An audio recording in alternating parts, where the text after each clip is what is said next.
Live from Kakariko Village.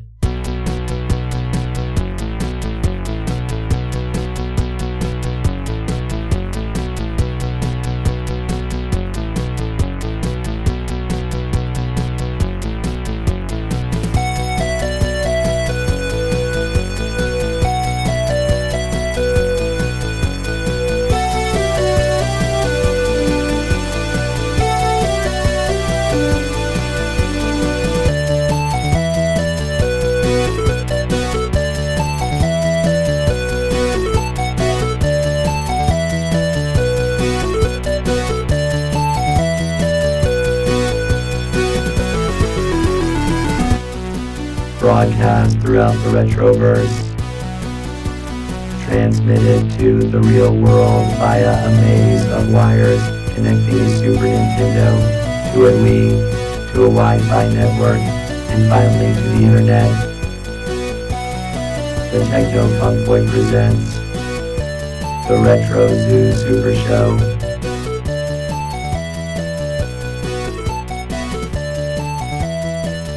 Now here are your hosts, Kai and Steven.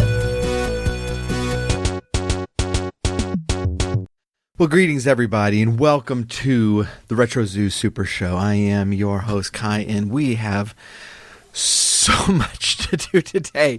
All right, so if you haven't checked out the last episode, we started discussing the Final Fantasy IV, the after years, and we've gone through the first several of the stories in that, and we're going to jump right back into it with the very next story. And so, if you have not listened to that, you might want to, because then that's going to go through all the setup and everything. But in this episode, we're flying very quickly to the end, and trying to tackle the rest of this game. Last week, I made a comment that I did not know exactly how long the end game of this game was, and that I was wrapping up all of the tales, all of the first tales, and I knew I was coming to the conclusion because all the list of tales that were offered, prior to defeating all of them were coming to a close. So I was like, well, okay, so I'm coming to the end where everybody's uniting. I did not know how long that was. This is a massive game. This is just a massive game. And there's I didn't actually finish it. And so for the rest of the game, I did have to resort to watching Let's Plays of it. I'm actually still I'm still playing it because I'm absolutely loving this game. But yeah, just to kind of wrap up our series here, I definitely wanted to just go ahead and at least watch the rest of the game so we can continue on with the plot. So we're going to finish this thing up today, and spoilers galore in it. So if you are interested in playing the game, and I'll kind of give my overall thoughts at the beginning, and that way you can kind of decide if you want to play it or not. But yeah, moving forward, we're going to try to tackle the whole thing. Okay, what? You are not going to be able to finish talking about this game. Why not? Last episode, you got through 3 tales. I know, but we were talking about all the other stuff on it. There are 10 tales left. I know, but we talked about a lot more stuff last week. That's why I'm trying to get on with it. I do not think you will succeed. If you don't stop, okay, stop. Just okay. We've got to keep going. So, first of all, overall, if you're going to do overall comments, you're definitely not going to finish the game. I'm going to finish the game, folks. I have no idea if I'm going to be able to finish the game in this episode. We're going to see. I do not think you will. I think that I will. I think that I will. Okay. Overall, Overall, I'm having an absolute blast with this game. There are points of real frustration. It is not as tight as Final Fantasy IV, and there are parts that are downright infuriating. And one of the problems is one of those things is at the beginning. And we talked about this last time. In the first 3 tales, there are 4 shipwrecks. 2 of them airships and 2 of them regular ships. And it's just really kind of dumb. That is like, this is at the very beginning of the game, and you're just reusing the same plot device over and over again. And there's several times when you have to go into a cave just to find parts or some item in order to help you do these things. And it's like there's a real crisis going on, and we're doing like these very, very silly fetch quests and such like that, and that's a big problem. And it's like a lot of just the real grind, almost meaningless grind is front loaded, which is normally you try to go like front load like some really great plot and to get people interested. I mean, you remember the original Final Fantasy IV. It's like in that first opening cinematic, it's like we're introducing Cecil, and he was stealing crystals, and the king is acting weird, and Cecil's conscience is getting to him, and then he and Kain go to Mist, and they blow up the town of Mist unknowingly, and then they're trying to save this girl, and she panics and brings a mountain on top of him. Now Kain is lost. Now Baron is after Cecil. Now Rosa is trying to find Cecil as she gets sick. And now the Red Wings are bombing Damcyan, and it's like all of this like craziness is happening right at the beginning of the game. And it's like it's really like this just momentum thing that gets you going, and that really doesn't start slowing down till well after Cecil becomes a paladin. And by that time, you are just so tied in with everything. You're sold out. This is great. This is just incredibly good story and characters. And this game does not have that. I mean, it's the Theodor's Tale is pretty cool, but you start off doing a meaningless mission. It's a fetch quest. It's hey, go prove yourself worthy by going to find the thing. Go find the thing. And that's how this game starts. And then once you do that, then things kind of pick up a little bit. But then the sequence with Cecil's really, really cool, but then the airship crashing, and that's pretty good plot, and the hooded man, and that's pretty decent. But then you get these like just nameless mages to go with you, and it's like, okay, all right, that's fine, and it kind of drags. And then you get into Rydia's Tale, and the whole thing just drags, and it's not that good. And Yang's Tale, it's like it's a really cool forest that you're in. It's very, very cool, and the relationship between Yang and his daughter Ursula is really, really cool. But the thing isn't all that interesting. And so now we're going to get to Palom's Tale, and Palom's Tale I really, really like. But I also get very, very frustrated with it. At least the front end of it. And so this is kind of where things we're not really picking up any speed. And this is one of the real problems with the game is this whole chapter structure is really interesting because you get all these different characters and their relationships, but you never get to get really deep with these characters. You don't advance very much. I remember when I was playing Edward's Tale, which is well into the game, and I was going in order that they have it listed. Edward's Tale, and it's like, man, I really feel like all these characters should be hitting harder than they are because I've been playing this game for untold hours at this point. And all these characters are still like level 18. Why? Well, it's because we keep jumping chapters, and so we keep going back to level 15 and starting over. And then by the end of the chapter, that character's up to, somewhere between 20 and 30.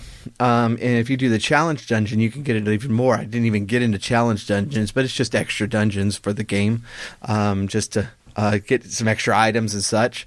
No plot significance. But then you start over in the next one, and that is a point of frustration. It's like you're getting to the meat of the game, and then it's cutting away, and that is a big, big frustration. That being said, I absolutely loved all of these tales except 2, and even of those 2, one of them, Edward's Tale, has an element that I really, really liked. But a lot of the ones that I actually liked have elements to them that I don't like. And that's not something that I could say about Final Fantasy IV. That's like you've dived in so hard in that game, and you start off at a sprint, and it does not let up for a long time. And this game is a plodding game. It's about kind of a steady walk all the way through. Now, I said before I said all that I absolutely love it. And I absolutely love this game. That the plot as a whole, the characters, I love the music, returning to this world, seeing what's going on, like all of the twists are really neat. The tension becomes really, really good. And so we're going to jump back in with Palom's Tale and start in on that. So, and so, all right. So and I mentioned before, the front end of Palom's Tale frustrates me because they're like, they need to burn some time, and and I haven't seen exactly like the timeline of how all of these stories interact. They do interact, like you run into other events that is happening elsewhere, but it's very, very clear in this one that they needed to burn some time because he gets on a ship and the ship just has some problems and takes it doesn't crash like in the other tales, but I guess it gets in the current wrong, or it has a big hole in the sail. I don't know what the problem is, but it takes weeks to get over to Troya. So the point of all of this is that Palom has been working his whole life since the first game to become a sage like Tella. And he has been sent by Mysidia to Troya to help train a young priestess in black magic. And so this whole thing about the ship is really kind of weird, and it's just trying to get, I really think it's just trying to get things on the right timeline, and it's kind of awkward. But Palom is being just an utter jerk to all of the sailors and is being a punk. And so they get to Troya, where he meets Leonora. So Leonora is studying to be in one of the leaders of the city in Epopt, and she is skilled in white magic, but she has an inkling toward black magic as well, and so Palom is going to teach her. And so there's this kind of meaningless quest through this tower that to help train her. So you're climbing up this tower, and she's learning spells on the way. And so when they get back after all of that, the mysterious girl, what you'll remember from last time, is attacking the city to obtain the crystal. And Leonora, they take the crystal, and they take this underground passage to allow them to escape. They go up north and capture a black chocobo and go to the Lodestone Cavern. This is the Dark Elf Cavern you'll remember from the first game, and this is where it's like, okay, we can defend ourselves here. Yeah, they've actually added some secret passages and stuff that is going to help protect them from the soldiers from Baron that are being led by the mysterious girl. And so, of course, because a lot of this game does like mimic the original game, they end up battling the dark elf because something to do with the thing and the crystal and the thingy has allowed the dark elf to escape again. But the battle is ended by actually the mysterious girl, who has come to try to take the crystal. This is actually where this story becomes really, really cool, because Palom then steps forward and grabs the crystal and tells Leonora, "Get out," and then kind of clutches it and turns himself into stone. And it was that, that kind of moment, that return of the self-sacrificing Palom that is like, it kind of renews that connection I had with the character that I love so much. And the twins are two of my favorite characters from Final Fantasy IV. I absolutely adore them. And in seeing that in now Palom, who has been kind of an arrogant jerk, but I guess a noble arrogant jerk. It's a reminder of that nobility in him. But Leonora is also someone who's willing to sacrifice and willing to step forward. And when the mysterious girl says, "Okay, well, I'll just destroy Palom's body to get that crystal," Leonora, recognizing that is a way that the mysterious girl will actually get the crystal, and hey, this crystal is going to be hers anyway, does heal Palom and hands the crystal over. Leonora then reveals that she actually grew up with they've known each other from childhood, but Palom didn't recognize her. And so, like, if you remember back to the closing credits of Final Fantasy IV, the elder is looking for Palom but can't find him, and so he sends Porom out, and Porom finds Palom, by the river, like bragging to this young girl about all the things that he's done in this adventure. Well, Leonora reveals that was her.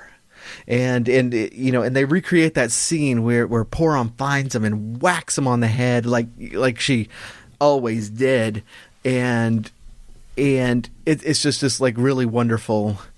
It's really, really cool how they kind of brought this unnamed, unspeaking character from the first game, and brought in how she had been actually affected by the tales of this brash young boy, and so the two of them combined together to try to push off the mysterious girl, which of course is not going to work, and they don't do well. But the scene flashes then over to Mount Ordeals, where Porom is, and she has encountered Kain, but she stops and she senses that something has happened to Palom. And that is when we jump over to Edge's tale. We have a call. We cannot have... Okay, hold on one second. Hey, you're on the air? Hey, Kai, it's me. It's Matt Rangel Robinson. Rangel, wait, I'm okay. This is like super busy episode. I know. I got all the data that you wanted.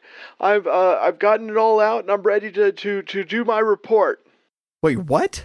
My report. You asked me to do a report on how like retro games are affecting the market during the holiday season. Like like all these great games from the past. If they're if there's like having like this revival this Christmas season, and if we're actually finding sales of great old games. Oh, Rangel, that's right. I did. Oh, no. Oh, I did tell you that. Rangel, I'm sorry. We are doing the after years right now.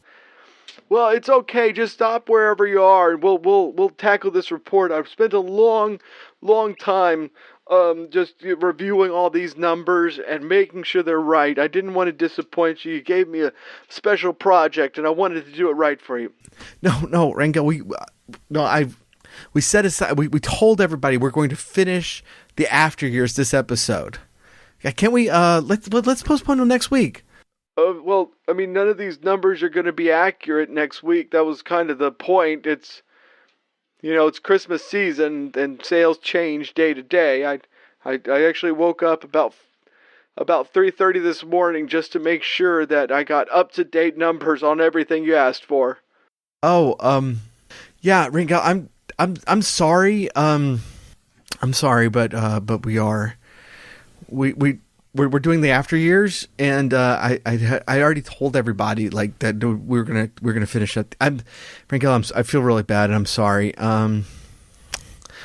But why don't you go ahead and update those numbers for next week, and we'll see if we can do it then. I guess that will be fine. Great. All right. Thank you, Ringo.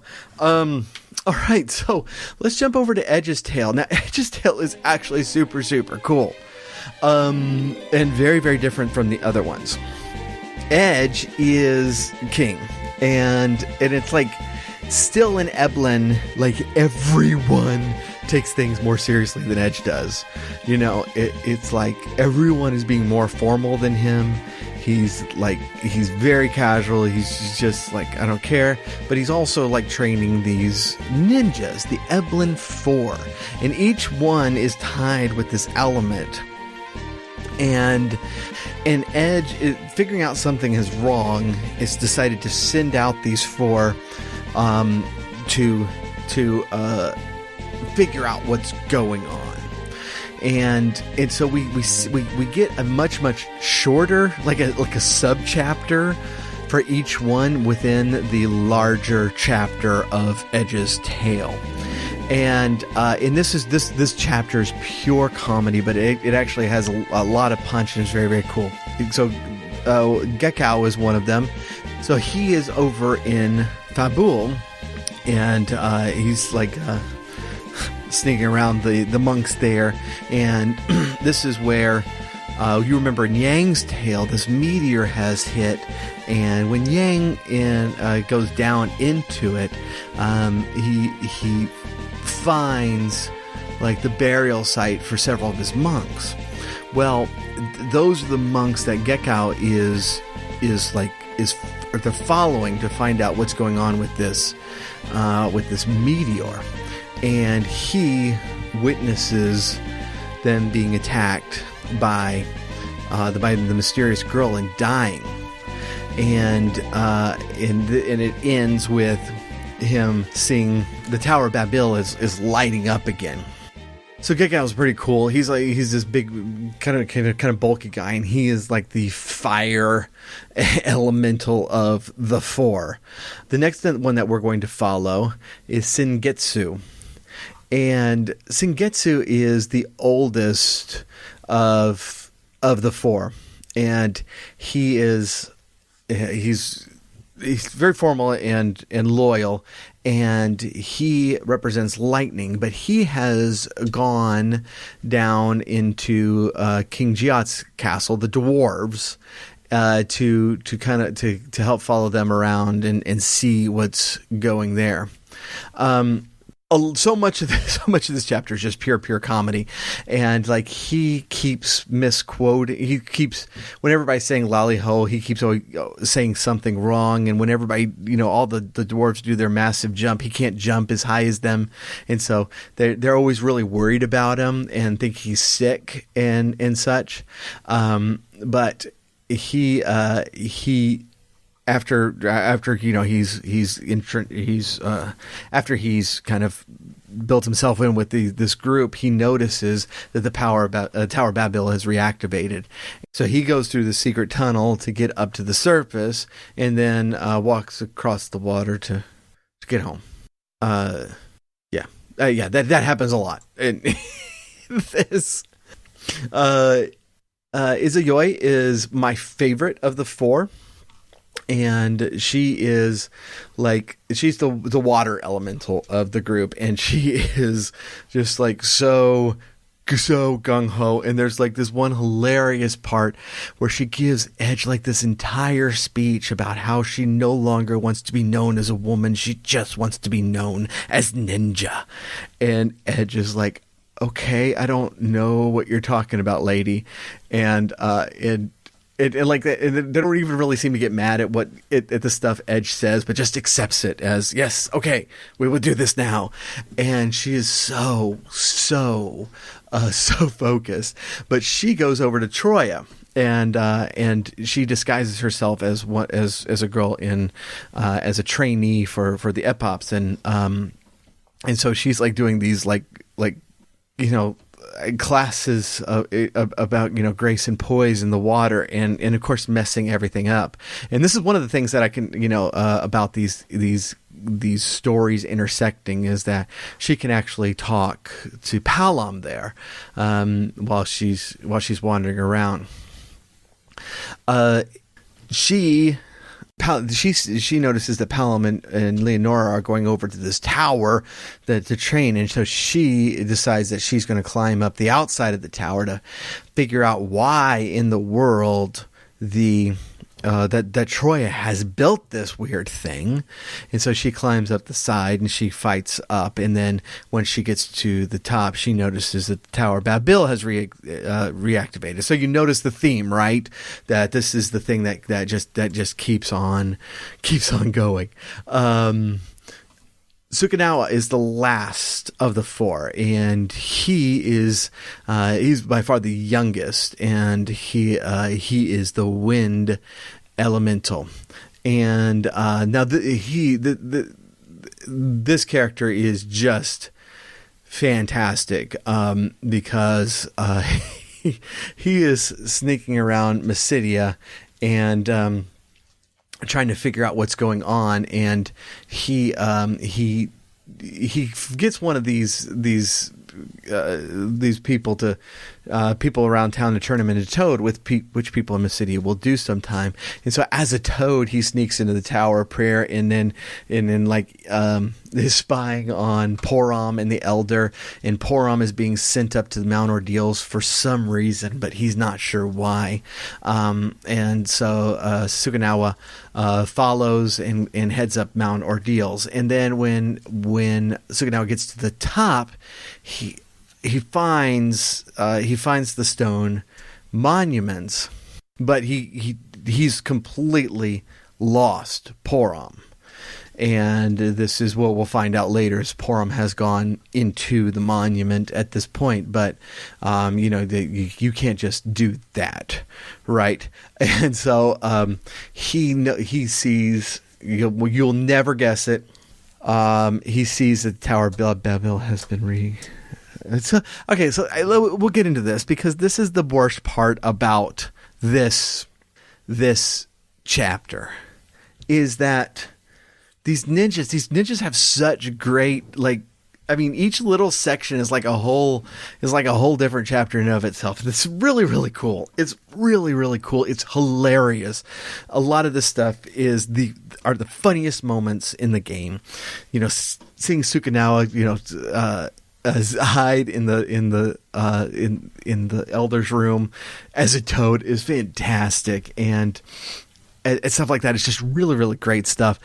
But it's like none of them actually find out any information, and that's such a bummer, because you've sent out these 4 ninja spies, and I would have loved to have really dug into some really usable information that each one comes up with. Now, if you die in any of these chapters, it just moves on to the next chapter. And I didn't continue. I died once, but I didn't. I just went back to the save point because I wanted to succeed. But it seems like at that point that you just won't rejoin Edge at the end, and so it'll be harder on Edge. But it's like I wish they had found out something, because then we return to Edge, and Edge notices. Obviously, he notices the Tower of Babil for himself, because, my goodness, I mean, it's right next door, and And so he goes through the tunnel, and there's a lot of reminiscing about his parents and stuff like that. And he gets a vision of Rubicon, but he keeps going, and then one by one he's reunited by his ninjas, and then he gets to the top where he finds the mysterious girl. She summons Ifrit to stop him, and they just like, nope, we're leaving, and Edge is like, no, we're going this way, and you flee, and it's like this great scene of him fleeing, and then every once in a while Ifrit will drop you into a battle screen, and you'll need to run from the battle again. And when he's asked about it, it's another funny part, is when he's asked about it, it's like, what's going on, where are we going, we can't get out of this tower, and he's like, no, I know what's going on, and history is repeating itself, and we're going to find an airship right through this door. And they open the door, and there's no ship there. And he's like, oh no. And then the mysterious girl comes in, and Edge is like, okay, no, this isn't going to be a problem. Everyone jump. And they all jump, and then they land on an airship where Rydia and the Man in Black are there. And that's where Edge's tale ends. So this was like one of the most fun tales, and it's just for the comedy value of it. It was like a really great breather. We were 5 tales in, and you really kind of needed this breath of fresh air.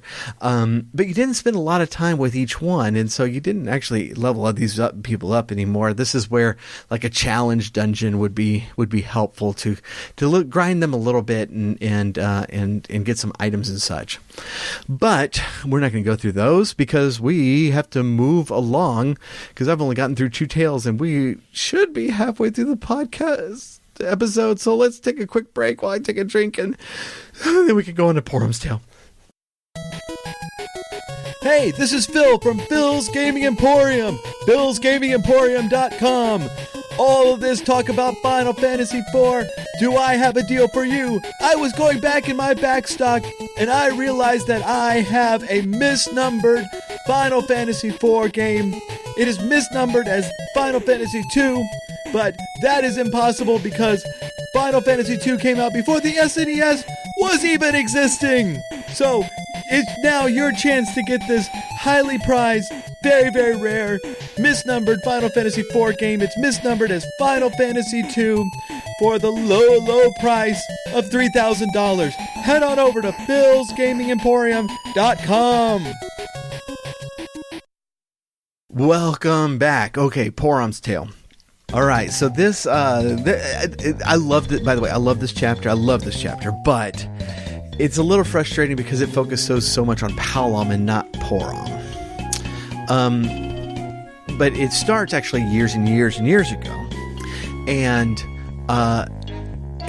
Porum so first of all, Palom again. He's already trying to follow and tell his footsteps and become a sage. And the elder agrees. It's like, okay, go do your thing. And so Palom's like, okay, well, I'm going to go walk in his footsteps. And Porum decide to go with him. So they first go to Kaipo, where they visit Tella's grave, and then they go through the underground waterway. And you fight the octopus at the end, and there's the waterway scene. It's very, very similar to that, to the original there. It's actually a pretty hard fight. I died once in that one. But then it cuts to a few years later where they're going to visit Rydia, and carried there by Cid on his airship because they couldn't go through the Devil's Road, and Palom asked Rydia to take him to the land of the Eidolons so that he can learn more about magic. And so they visit the dwarves, and Luca comes along because Luca's got a thing for Palom. But as soon as they get to the actual portal that will take them to the land of the Eidolons, Rydia says, no, you can't come in. this is, time works differently there. It's very, very weird and blah, blah, blah, blah, blah, blah, and all that good jazz. And she goes in, but when she comes out, she says that, it's like, okay, that they won't even let me in. And so, it cuts now to the present. And now Palam's already left for Troya, right? And so finally, we actually get to follow Porom a little bit. And she's talking to the elder, and the elder picked Palam for this mission instead of her. She, and she's surprised at that, but she's trying to become a little bit more independent and such. But they're interrupted when they suddenly witness the lunar whale coming out of the whirlpool by the town and just flying off into space. And of course they panic at this. And so they decide, okay, we need some help here. We need to start gathering some strength. And they decide, well, hey, look, Cain is still on Mount Ordeals, last we heard. And so let's go find him and see if he can help us. So they go over to Mount Ordeals, and they send a black and a white mage with her, and they go on to the top. And when they get to the monument, Porom can hear the spirit of Cluya, Cecil and Golbez's father, speaking, and she is able actually to go in the monument, but she finds that all the glass inside has been shattered. It's like destroyed. And you'll remember, like, she was witness to what happened in that room before. And so she knows what it is and all. It's just like, oh, okay, what's going on? And so they're coming off of, they decide, okay, we're going to leave. And they're attacked by some monsters that are too strong for them. And Cain swoops in to save him, and they're like, oh, great. Cain doesn't seem all that interested in helping until Porom reminds him that, he's like, Baron is your town too. And he's like, okay, I'll come. And so they go down now to Mysidia. But they find that Mysidia is now being attacked by the mysterious girl who's trying to get that crystal. The elder and Porom are trying to fight off the mysterious girl, but Cain comes in with this crystal and offers it to the mysterious girl in exchange for, the ability to see Cecil. And the mysterious girl is like, okay, and that's fine. Yeah, let's go. And Cain takes the crystal and leaves. And that is the end of Porom's tale, which is barely about Porom at all, which is kind of a frustrating point, but it really was, a lot of it was really, really fun. And again, we're going to return to this refrain, like the beginning of each story doesn't really advance the plot any. These dungeons are cool, but it doesn't advance the plot. And so this seems to be one of those cases where the actual Porom's actual story of going up to Mount Ordeals to get Cain is just too short to actually sell it. And so they needed something different. But I still like that chapter. The next chapter I do not like. And that's Edward's chapter. Big surprise, right? Because Edward is not the best character in Final Fantasy. But we cut over to Damcyan. It's been rebuilt, but they're having like a little bit of a financial crisis, and the Chancellor can't get in to see Edward because he's refused all visitors. And so his secretary Harley just says to the Chancellor, well, okay, I'll go talk to him about this. And she goes in, and he's standing in the corner of his throne room playing the harp and being whiny. And it's been like 20 years, Edward. It's been like 20 years. And I know you never quite get over the death of a loved one, but you are the king of Damcyan, and you should be like actually paying attention to things and not being whiny all the time. And so, in the course of all this, Harley, they witness the meteor coming down and it lands in between Fabul and Damsian. And so Harley's like, well, no, I'm going to go check this out. And he's like, okay. But then some time goes by and she does not return. And so Edward's like, oh, no, I'm going to go look for her and take some soldiers with her. And they go down into the meteor and, they find her and essentially bring her back. Worthless dungeon number 1. When they get back, Damsian is being surrounded by the Red Wings, and they are there to inform Edward that he needn't worry about the meteor, that Baron is going to investigate thoroughly for him. And Edward doesn't like this, and he also doesn't like that Cecil didn't come to ask him this personally. So he's like, well, no, we're going to go to Baron to talk this out. And so they go through the waterway. Now, you have 2 questions already in your mind. I know you do. First of all, how do you build, in a medieval society, how do you build the capital castle of a nation in a completely landlocked place where you have to go through a dangerous cave to get to a port? That's dumb. That's just dumb. The second question is, and this is something you might have wondered from the first game, if this is the only path between Kaipo and Damsian, how do you traverse that, like, ever? Because you have to, like, dive down a waterfall, and you can't, like, swim up it. Well, this solves it because they've put a cave. They've like put it like a cave in, through the back of the waterfall that goes down to the bottom. It's like, okay, great. So you can walk up the waterfall to Kaipo, and that's great. And again, worthless dungeon number 2, because if Damsian had just been built like a normal place would have been, and had some sort of access to a port. I know they have the fire crystal, and so that's why it's all deserty. But still, it's like building in a place that you can at least walk to a port and not have to, climb up a waterfall for it. But once they get there, Harley falls ill to desert fever, and so of course I'm like, are we serious here? Because the antlions are on the other side of the water. Of the waterway, right? Well, that night, Edward is, at the graves, and he encounters the spirit of Anna and Tella, and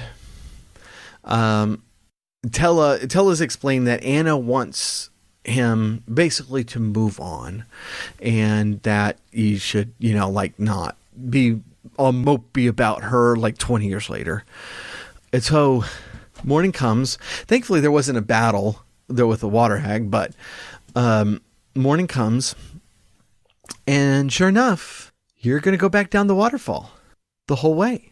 Worthless dungeon number 3.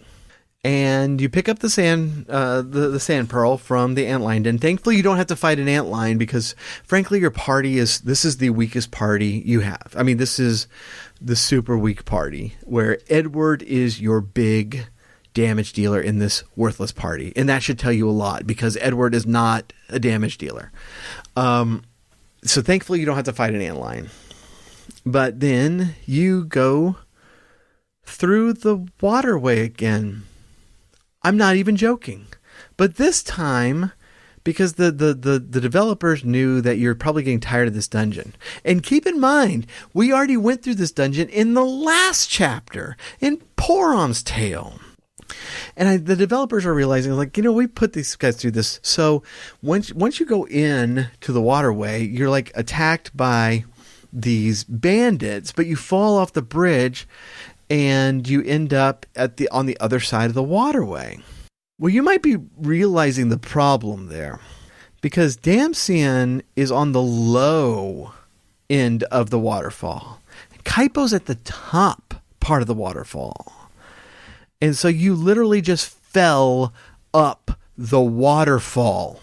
I'm not joking. these are things that happened in this chapter.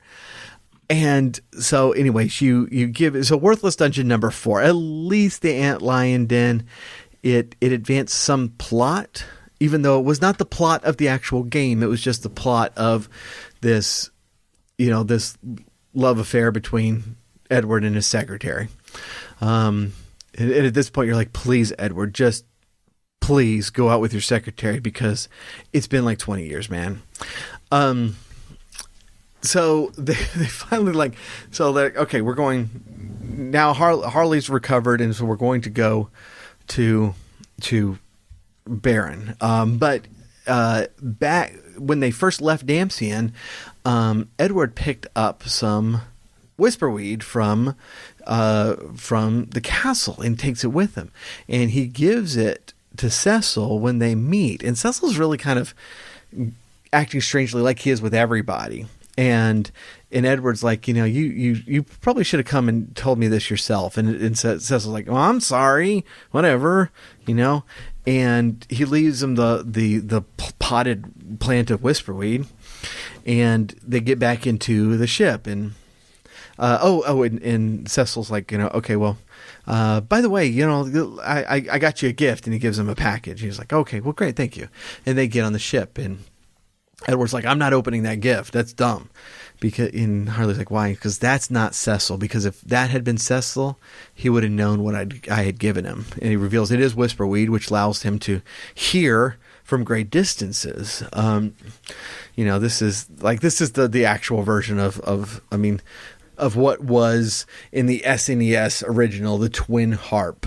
But this is the I guess the more proper item in the game. And so he starts eavesdropping on Cecil and realizing that Cecil is plotting with the mysterious girl. And so they start heading toward Damcyan, and they see that Yang, his ship, is being swallowed by Leviathan in one of those kind of crossover points. Okay. Cain's Tail. So you'll remember in the first part, like Cain's Tail in the Wii version, Cain's Tail and Theodore's Tail were put together, and I kind of liked it because it just made this like really kind of initial punch to the game that this version of the game is lacking. That there's nothing that like truly important that happens for a long time in this version of the game. But when you got through Theodore's Tail in the Wii version, it's like, oh my goodness, this is crazy. But it is kind of cool to see Cain from everyone else's point of view through the game, and then figuring out what happened to him. So we're jumping over to Cain. So we're over at Mount Ordeals, and Cain has been on Mount Ordeals for this 18 years or 20 years or whatever the case may be, but he is like now I just hasn't been able to get into that monument, into the room there, whatever that room is. And he's been just searching for this in vain, and it's just not working. But he finally hears a voice, and he goes in, and he's finally allowed into the mirror room. And he encounters the dark part of himself, but he loses. He loses the fight. And in losing the fight, the mirror shatters, and Dark Cain emerges. And so that is the Cain that meets Porom and then makes the deal with the mysterious girl, because he wants to kill Cecil. And so he gets to Baron, and the mysterious girl is waiting for him, but she tells him, well, we're going to alter the deal a little bit, because I am still missing a couple of more crystals besides the one that you're already carrying, and I want you to go get those for me, and then Cecil is yours. And so he's like, okay, and starts toward Fabul first, I think. But then it cuts over to Theodore. Now Theodore's with the Hooded Man, you'll remember, and they have just crossed the mountains above the town of Mist, and now they're going over to Kaipo. When they're in Kaipo, again mirroring the original game, they are attacked by Baron soldiers, but this time they're just zombies, and so they're not fighting. I mean, they're not like doing the things that they should be doing, as like soldiers of Baron who are attacking the prince.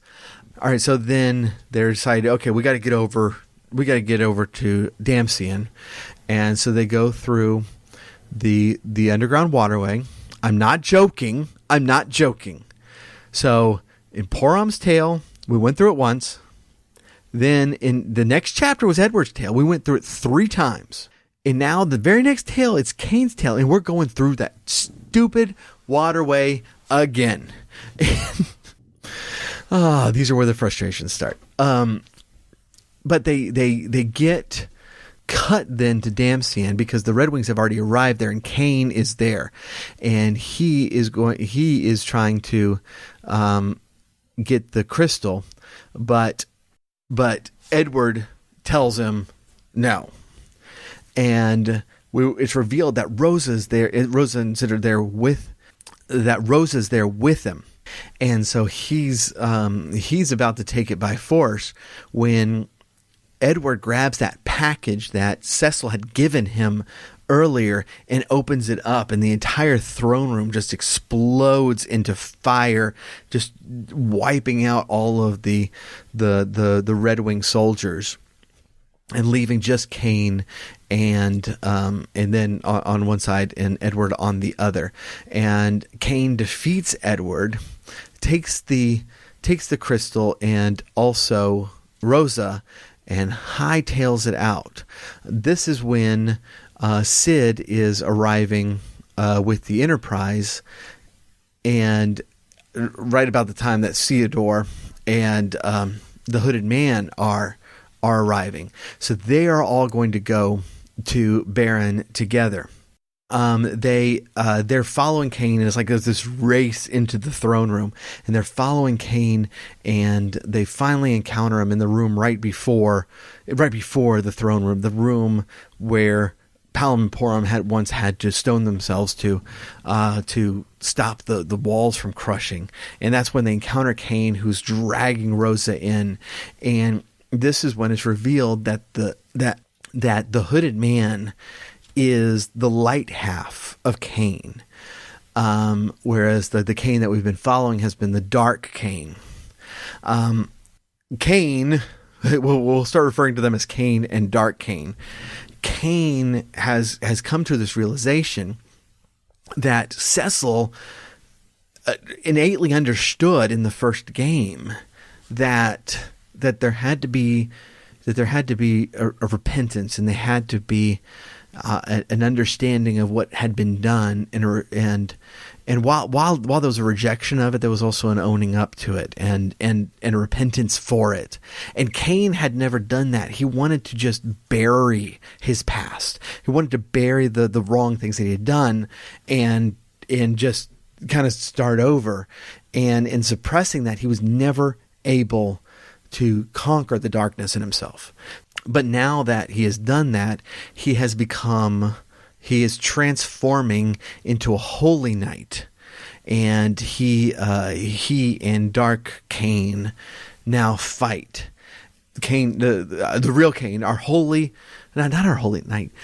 He turns into a holy dragoon, and his new sprite is so cool. It's so cool. But he defeats his dark side, and he finally admits what was driving that dark side, and it was jealousy. It was jealousy of the relationship of Cecil and Rosa, and that's why Dark Kain wanted to kill Cecil. It's because of that festering jealousy there, and so now free of that, Kain now leads this new party into the throne room, with Theodore, with Rosa, and Sid, and now they're face to face with Cecil, who is standing next to the mysterious girl. So that is all of the chapters that are available to you right away. But then a new chapter opens up, and it's the Lunarian's Tale. Now we go into the depths of the moon, of the second moon, and Golbez is being awakened, and you're in like this whole like, you know, sci-fi mechanical thing where all the Lunarians are in this deep sleep in these stasis chambers. But Golbez realizes that Fusoya is gone, and so he goes to the surface, and Fusoya is like, you felt this too, huh? And so they go out to investigate. So the first thing is they find this meteor that has struck, and they go to the bottom of it, and they find the mysterious girl, and they battle her and defeat her. But she had summoned a monster, and so they're like, well, goodness, okay, we probably need to figure out what's going on with that. We need to go talk to Bahamut. And so they go to his cave, but he has been turned to stone. So now they're kind of in a panic, and so they go back to the Crystal Palace, but they find the mysterious girl back again, and then she fights them again. But now she's escaped, and she's going down into the underground, and so they go back down through the lunar underground, and they go down to the very, very center where the mysterious girl has resurrected Zeromus, and Golbez and Fusoya begin to fight them. And when Zeromus is starting to use all this magic, and the whole place is beginning to just start coming apart. But previously, they figured out, it's like, okay, Fusoya specifically figured out, it's like, okay, this is going to take some doing, but we're going to have to do this in a certain way. And he has summoned up the lunar whale from the blue planet, and that's where we cut over to Mysidia, where they've witnessed it to taking off. And so, right in the middle of this battle against Zeromus, Fusoya senses that the lunar whale has arrived, and he teleports Golbez onto it to finish off the battle himself. And Golbez is now on the lunar whale and is heading toward the blue planet, all the while having like these flashbacks of the first game, as you know, he's like in kind of a panic of going back to this place where he did not think that he was going to be forgiven. So this is kind of essentially where I was last week, and I didn't know how much time I had left in the game. I have a lot of time left in the game. For our purposes, this part doesn't actually have a ton of plot to it, so we are going to be able to get through this part. We are coming to the end of the program. No, we're going to extend the program just a little bit. Stop it. So now we have kind of gotten into two different parties. We have Rydia, Luca, Edge, and Golbez are now together. And then we have Theodore, Rosa, Sid, and Kane, who are in Cecil's throne room. Now, that party we're not going to deal with until we're ready for the battle that is going to end this section of the game. But it is going to kind of keep flashing back to that.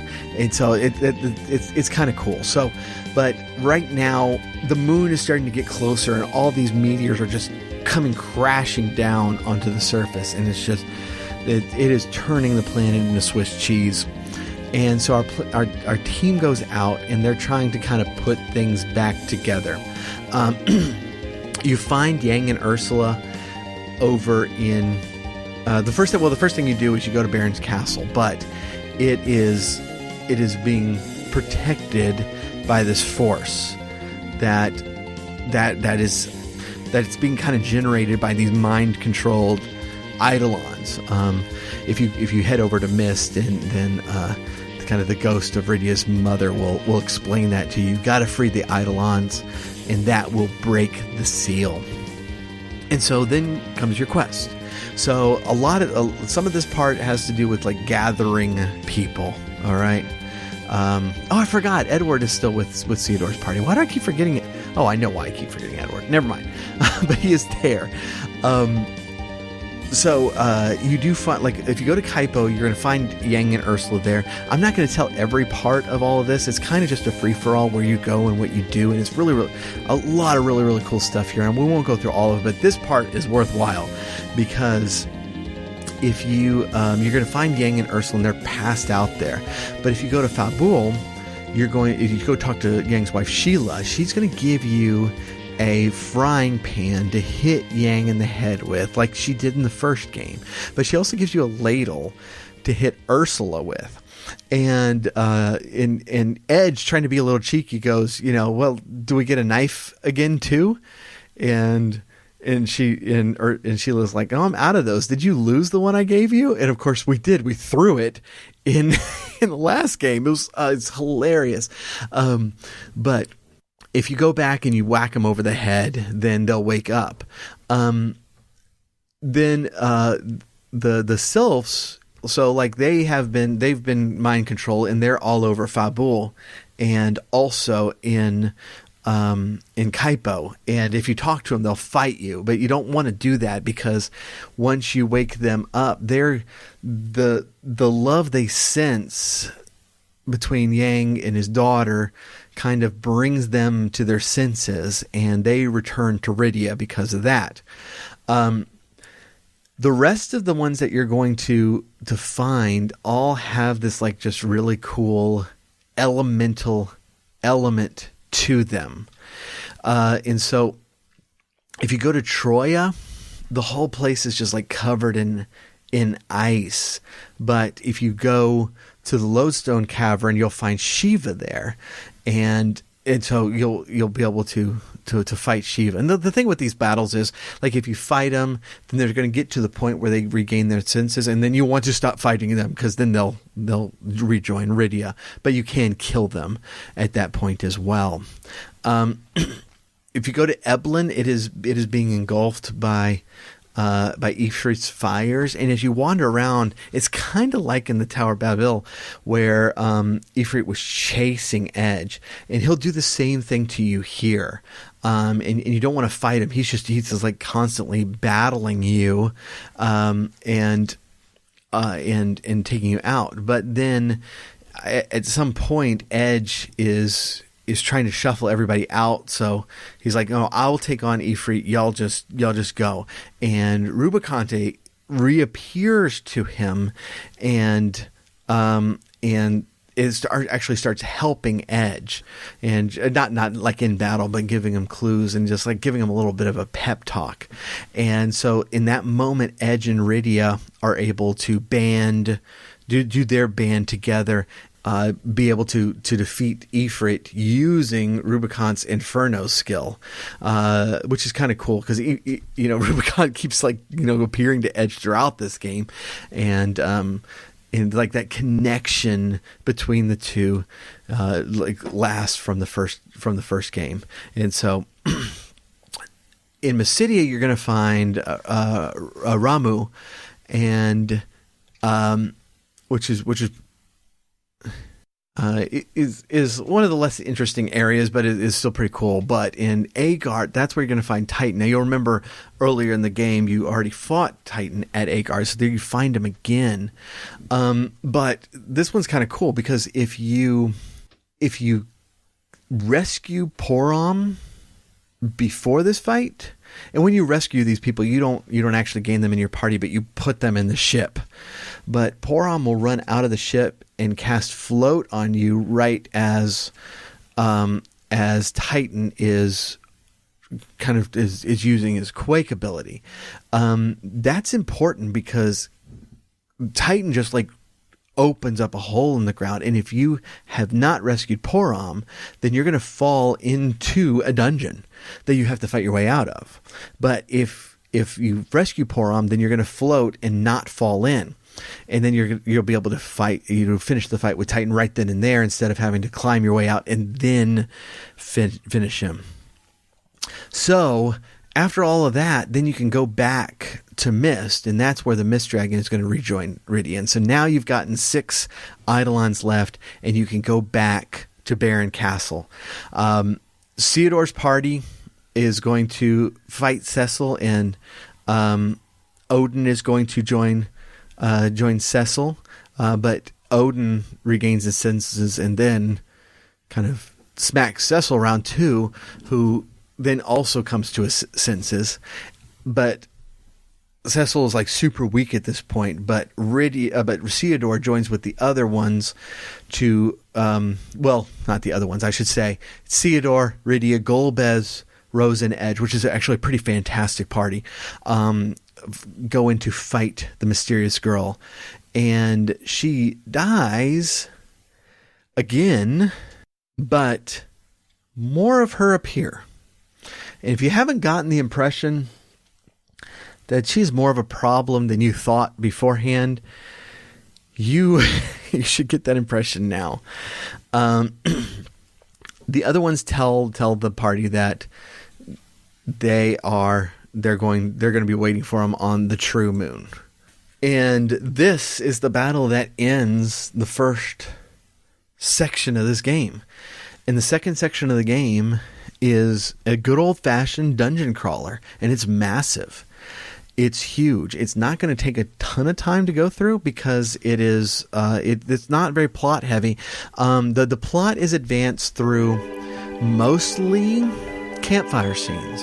So every time you get to a save point, you get, like, most of the time I should say, you get a free rest there. And they'll have like a little dialogue scene that happens. Most of it is pretty standard. It's like, developing relationships. So Theodor really looks up to Cain, and Cain helps him. Cain's kind of helping him kind of like work through his feelings toward his family. And Cain and Golbez has this super awkward scene that doesn't almost do anything. But then you also learn that Luca is really kind of getting over Palom, but that Leonardo's kind of into him, and it's stuff like that, and there's a lot of stuff like that. But you can now choose your entire party and just pick who you want to. There will be some points where you need a specific person, but not many, and those people are pretty obvious. But the one thing to realize up front is that the true moon is not the red moon. And we've kind of always thought that it was up until now. But it's not. This is something different. And as you start going through it, you're going to realize that it is something different. That it's not the same thing. So Cecil at the very beginning is pretty worthless. All of his stats are just raised down to like 10 or something. It's ridiculous. But you're going to go down into the thing, and you're going to find these crystals scattered about, and all of them crack into this boss fight. But the culminating battle in the part 1 of the True Moon is that Cecil has to face off with Dark Knight Cecil, and this is one of the points where you really need certain party members. You need Cecil in your party, and you need Golbez, because there's going to be a point where Dark Knight Cecil knocks everybody down and then starts just attacking things. And if you don't have Cecil in the party to protect everyone, you will die. But if Cecil's there, then he'll suddenly jump out and he'll block all of these attacks against everybody else. But then the Dark Knight Cecil turns his attack towards Cecil directly. And that's where you need Golbez, because Golbez will then jump in front of that attack and protect Cecil. Again, if you don't have Golbez, you will die. This is a scripted battle. You have to have them. And so once you get through that, then Cecil regains his strength, and now you can use him as a full party member who can break things and cause havoc. But it's just a matter of kind of who you want to use from here on out. You'll also want Rydia in here because there's going to be sections where you can now get back Asura and Leviathan, and if Rydia's there, then you can tame them. And you do want to do that because they will become important later. The next thing you're going to notice is that as you're going down, these crystals are breaking. The first thing you're going to fight are the Archfiends. And so there's a little bit of confusion, like, well, aren't y'all dead? And it's very clear that they don't want to be there. They don't want to be having this fight. They're like being forced into it. If you have Edge in your party, then you can fight Rubicante solo. And there's some bonuses to that, but it's like, just putting an end to that rivalry. And these Archfiends are like thanking you for ending them. And it's really, really super weird. But then you get down to yet another, another boss rush. And these boss rushes are usually like on one level, you'll have 4 of them. And the next one you get to are all the elemental fiends from Final Fantasy 1. And you're going to fight all of them. And then you get 4 major enemies from Final Fantasy 2. And then 3. And then you're fighting like Gilgamesh from Final Fantasy 5. And then you're fighting enemies from Final Fantasy 6. And I won't go into all the details on these, but it's now becoming really weird now that all of these things are now combining. And you've noticed that you're counting too many crystals at this point.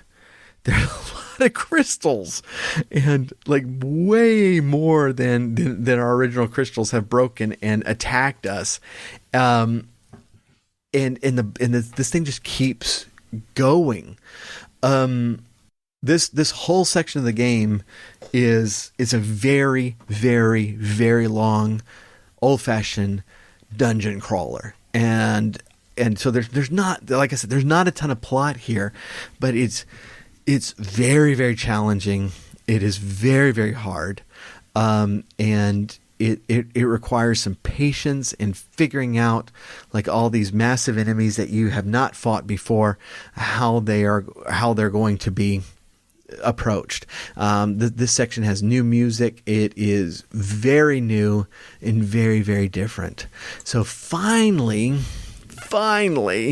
you get down to the mysterious girl who summons Bahamut. And if you have Asura and Leviathan, they will just suddenly insert themselves into the battle and turn Bahamut so that he comes to his senses and attacks the mysterious girl. And then you'll have Bahamut. So great. But as you go through, you see this basically a room filled with the mysterious girl. And they reveal that their name is Maynard. And a lot of them are in these stasis pods, and they're just these countless clones of one another. If you play, and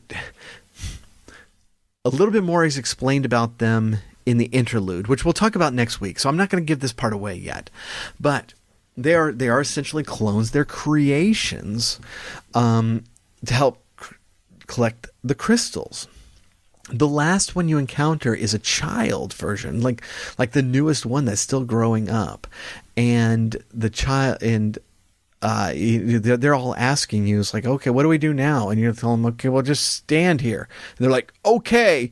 And the child helps you get through the door to the final boss. Now, the final boss is this entity, and you finally discover what in the world all of this is about. This guy calls himself the Creator. And he's like this thing, this creature from an ancient and old race who is essentially the creator of not just the crystals of Final Fantasy IV, but of all Final Fantasy games. And the reason that you fought all the villains from the first 6 Final Fantasy games, which are the Final Fantasy games with crystals, is because all of these crystals have come from the same place. And what these crystals are doing is not only guiding evolution, but it's also like this data recording device that is collecting data about the evolution on all these planets and delivering them back to the creator. He sees himself as like the architect of all of these worlds and all of these stories, and he created the Maenads to come collect the crystals. But he's kind of done with everybody, and since he views everybody as his just creation, he now is like, okay, well now I'm done with y'all. I've gotten everything I wanted out of this, and so we're going to wipe you out. And which of course now you're going to have to fight the space god, which is very often the point of JRPGs. And so you have this battle against him. Of course you win, but then you have the true moon starts taking itself apart, and you have to leave. You have to escape, and so you're leaving, but the creator keeps coming up behind you and attacking you from behind, but it's like coming apart. It's destroying itself. So every time it attacks, it's like taking massive damage, and it's just like exploding on itself. And so the real battle's over. It's dying now, but it's like flailing at you. And then when you get to the room of the Maenads, they turn against the creator at this point, and they start to protect you in order to let you out, and they tell you to take the youngest one, the youngest Maenad, and to escape. And so you get this young Maenad with you, while the other Maenads are sacrificing themselves to let you out. And so the last thing that happens is one of the Maenads casts meteor on it and destroys the creator, but destroys everything else with it. The true moon departs, and the lunar whale returns to Earth with everybody, and that brings us kind of to this end sequence, which has these like really great like little cameo roles by these ninjas. So like when it goes to Troya, Izayoi is like watching over everything from the corner. It is great. But they're the Ipops are now offering Leonora a full position, but she declines it, and she says she's going to leave. Leonora heads to Mysidia. Palom and Porom are talking to the elder, who's sick again, and Palom says he's decided to stay because Mysidia needs him. And the elder's like, finally you're realizing where you belong in this world. And so the elder retires and leaves the city in their two hands, in both Palom and Porom's hand. Leonora appears there, and kind of in this awkwardly flirty way with characters who are in their late 20s but act like they're 15. She tells them that she wants to continue her training because she wants to become a sage, and so they're able to kind of all stay together there, and they accept Leonora as students for both of them. But we know why she's really there. And of course, then it fades over, and Sukanawa is once again disguised as a frog and is spying on him. It's great. Cuts down to the Dwarven castle, and Zangozu's there in disguise. He missays Laliho again, and the other dwarves scold him. But Sid and Luca are trying to work on an airship, and just continue that relationship. But now they're joined by Mid, who is Sid's grandson, who is going to also help, I guess, following his grandfather's footsteps. Over in Fabul, Yang is training Ursula directly, and Cacao is there to, just watching on. Then it cuts over to Damsian, and Edward and Harley have a pleasant conversation about the nature of crystals and such. Actually, one of the nice things about the ending of this game is that a lot of relationships are implied but not said outright, and I kind of like that the flirting shall continue, but Edward seems to start coming to his senses, and even though he's like 40 plus years old at this point, he is finally getting over Anna and moving on with his life as king. They didn't talk to. They talked to. Then they start talking about gathering materials, because Cecil has a plan just to kind of rebuild after all the destruction of the world. Because remember, this planet has been turned into Swiss cheese at this point, and so all the kings are kind of getting together to put things together. And so they're about to leave to do that, but then Edward sees the spirits of Tella and Anna, and kind of has a goodbye for them, and it's really nice. Edge has this great part where he's going off to Mist, but he's met by the four ninjas, who all come back in and report in on their different areas of spying and everything that's going on. He's like, whatever, y'all, why don't y'all go live your lives, and everything's fine, everything's good. Just go do things that you wanted to do.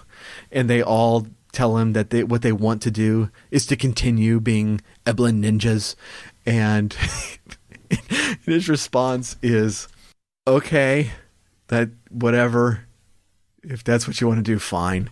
And at that point, Iziel comes forward and says, "Thank you for the kind words, sir. We won't fail you." And he's like, whatever. He just leaves. It cuts over to Mist, and this is where we find the young mysterious girl, I guess now a mysterious child, who is now outside and playing with the other children in the town. She has been renamed to Kyore, and all of a sudden these two visitors arrive, and so they go to the house, and Rydia's there, and the visitors are Leviathan and Asura, and they tell her, it's like, well, you can't come to the Fey March anymore, but that just means that we need to come visit you. And so they start talking about Mist, but that's when Edge comes to see Rydia, and Asura says, it's like, well, we're the ones who invited him. And once again, we have the implication of a long-awaited relationship, but it never says anything, which is kind of pretty cool. Cutting over to Baron, we find out that Kane is now the new leader of the Red Wings, and he tells Theodore that we're gonna go off into this quest to travel around rebuilding things and helping people from the worldwide disaster, and they are actually disarming the airships directly, so that they won't carry weapons anymore. And they cut away, and we get a little bit of Kane's leadership style as he's making sure that Theodore is working hard and standing at attention and all that good jazz. Rosa and Cecil are left, wondering about Golbez, who has taken the lunar whale to go look for Fusoya and the other Lunarians to see if they are there. When we left the Red Moon, Zeromas was really wreaking havoc, and we did not see the end of that battle. And so it could be that the whole thing is destroyed, but we don't actually know that. That is a question that is left for another time, or never, because I think this is chronologically, this is the last game. They did add the interlude later for the complete collection, but we have now come to the conclusion of the Final Fantasy IV saga, and I'll say again, it's like once the game gets revved up, I really, really, really like it. I really like the new characters, the battle system, and the graphics remain the same. And of course, these are things that I adore. And the music is back, but even the new songs are really, really good.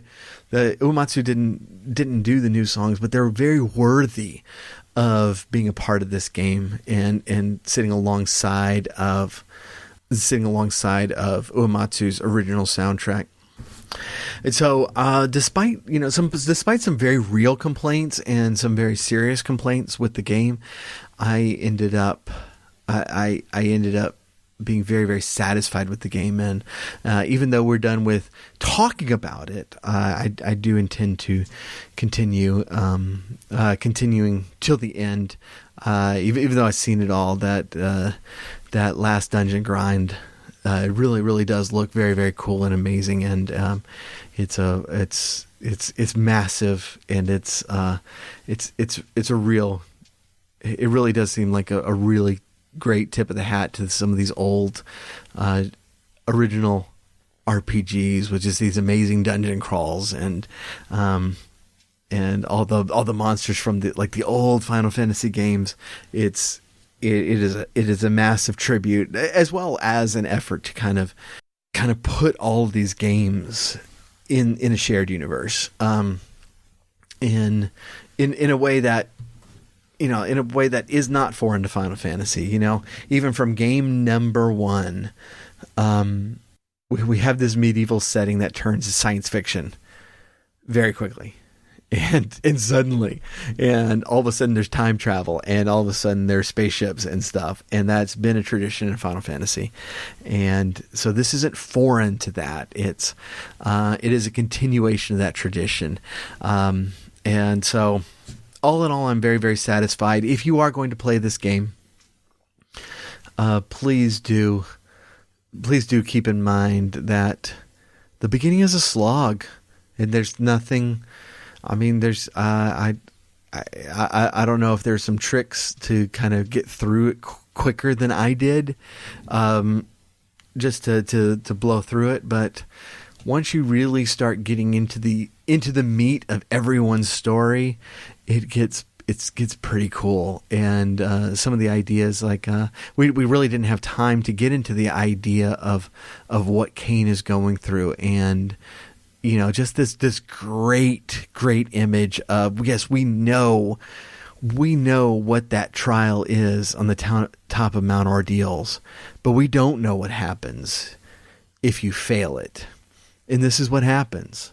And it's like, it's dark and epic, and it's really neat. And so once again, I'm very glad we covered this game, because that finally pushed me into playing it, and it is a game that I absolutely loved. If you're only going to play one of the games, it needs to be just Final Fantasy IV. Final Fantasy IV is the superior game, for sure.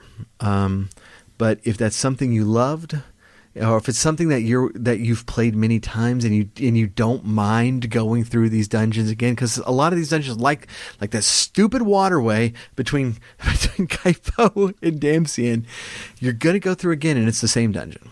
And that particular waterway you're gonna go through several times. Some of the dungeons are the same, but they've been changed, like the Cave of Mist. It's been greatly expanded, and it's a good dungeon. The stuff that they've added has been really solid, and really interesting. And so if this is, if Final Fantasy IV is something that is near and dear to your heart, then I'd give it a try. I just with that understanding that it's going to be difficult at the beginning to get through, but I think it's well worth it by the end. And I've been talking for a very long time. We went off air 30 minutes ago. Dang it, Drum! Why didn't you tell me my throat is all dry. Well, you were determined to finish it. Anyways, it doesn't matter. Oh, goodness. Let's just turn on the music. I need to go get some water. I'm going to get some water.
The Retro Zoo Super Show is brought to you by the Techno Funk Boy.